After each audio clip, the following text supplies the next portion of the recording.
Even though we walk in the flesh, we do not war after the flesh.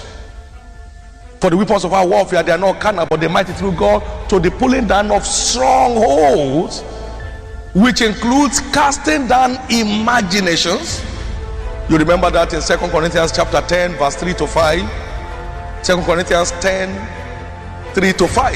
That means the stronghold of our warfare is in the mind. Though we walk in the flesh, we do not war after the flesh. For the weapons of our warfare, they are not carnal, but they are mighty through God to the pulling down of strongholds. 1, casting down imaginations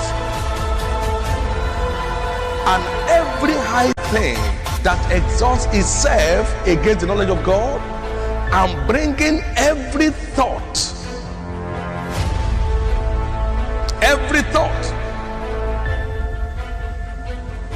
into captivity, bringing every thought to the obedience of Christ.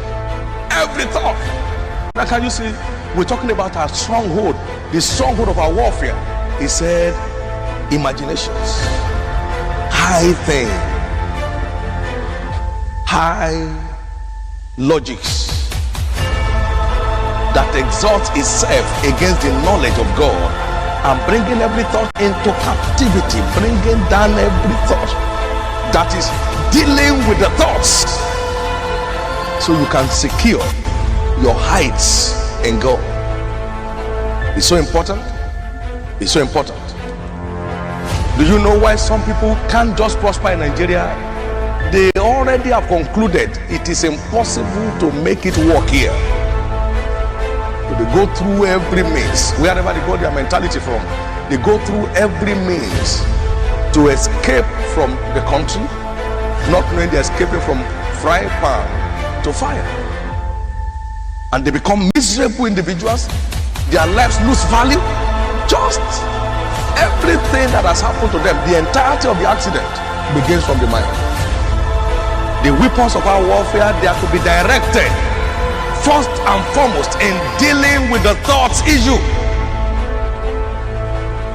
casting down imaginations, bringing down every philosophy of men, and bringing every thought into captivity to the obedience of Christ. That's the core of our warfare. That's the core of our warfare. So it's time to say, I curse you, evil thought, when it's trying to rear up his ugly hair, that it doesn't matter. In Nigerian context, this is the only way to do business. I curse you, evil thought. I refuse to be a victim. I refuse to sell off my birthright. It's too precious. It's time to talk loud to yourself. He said, when your obedience is fulfilled, you will avenge all disobedience. The church is yet to pay full attention to this dimension of our warfare. Until we win the war of the mind, we cannot win the war of life. It begins from the mind. The weapons of our warfare are to be directed first and foremost to the ongoings in our mind. First and foremost to the ongoings in our mind. Until you overcome within, you cannot be an overcomer without. Your mind is the battlefield of your life. The weapons of our warfare must first be directed to the issues, to the ongoings in the mind.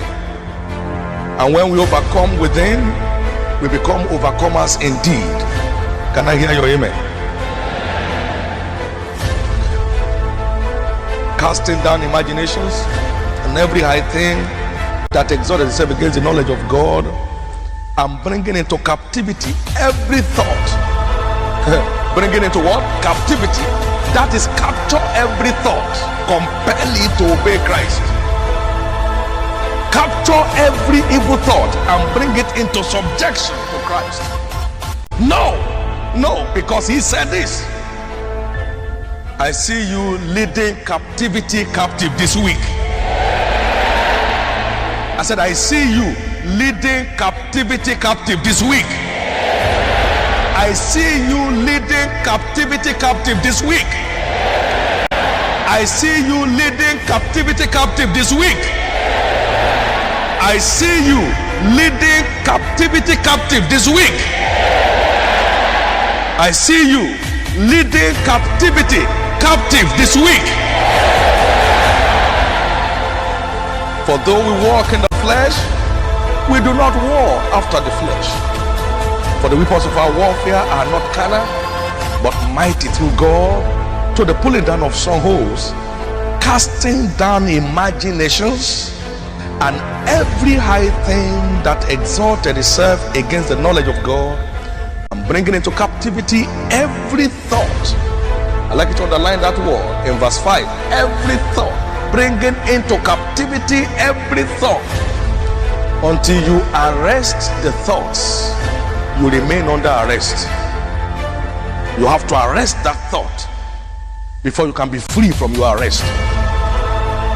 Until you arrest that evil thought, you remain under the arrest of his wickedness. But today there is liberty. Can I hear your loud amen?